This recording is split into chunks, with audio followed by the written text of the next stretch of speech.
Few other countries can boast such a concentration of history, architecture, and beaches in so tiny an area. And when it comes to diving, the island of Malta offers excellent sport for both beginners and experienced open water and cave divers.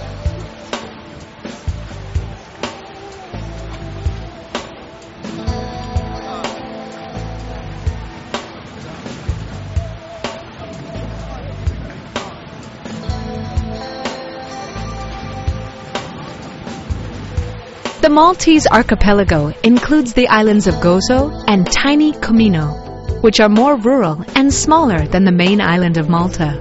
Life on Gozo moves at a leisurely pace, while Comino is the ideal summer getaway.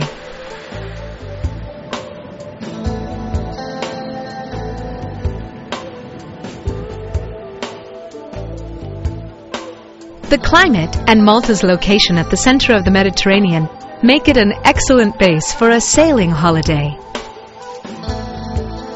Since early in the first millennium BC, Malta has been occupied successively by Phoenicians, Carthaginians, Romans, Byzantines, Arabs, Normans, Sicilians, the Knights of St. John, the French, and the British. All of these temporary powers have influenced Maltese culture to varying degrees. Yet through all this time, the population has managed to preserve a distinctive identity and a strong sense of continuity with the past.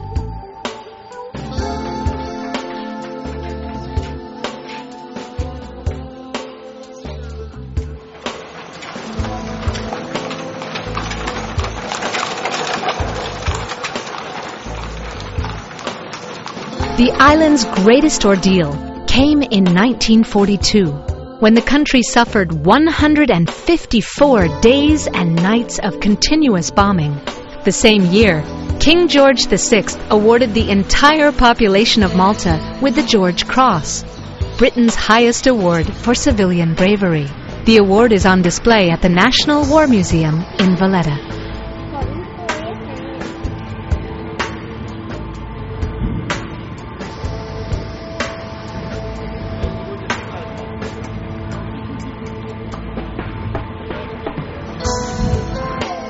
Malta is a conservative country, with traditions and attitudes similar to those of southern Italy.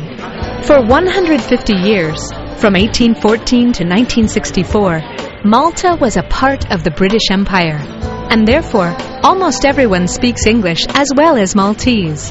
They also drive on the left, and here and there, you may bump into red telephone boxes.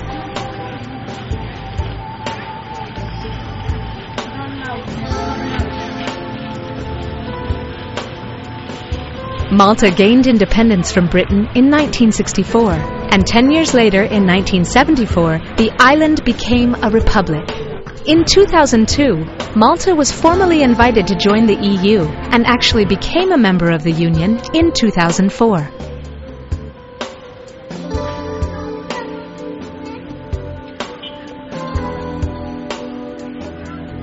Tourism is the most vital component of the island's economy, and recognizing that Malta's traditional offerings of sun and sea are under siege from new and often cheaper competitors such as North Africa or Eastern European destinations, the Malta Tourism Authority and its private sector partners are turning their attention to promoting niche products like cultural tourism, family travel, diving holidays, meetings, and conventions.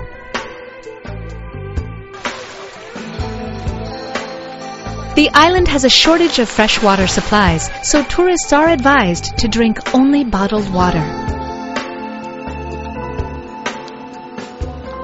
Maltese cuisine is influenced by the many cultures that have ruled the country during its long history. The food is generally good and cheap. Meals are often based on fresh products and the fisherman's catch. The most obvious influence is Sicilian, and most restaurants serve pizza and pasta. If you want to try something else, you'll also find Indian cuisine and a variety of other Asian restaurants.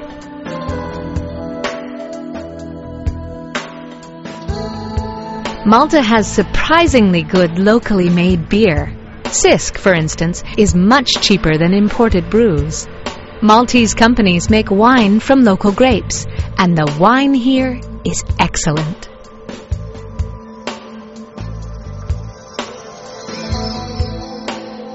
Traditional Maltese food also includes fencata, a big communal meal of rabbit, usually eaten in the countryside.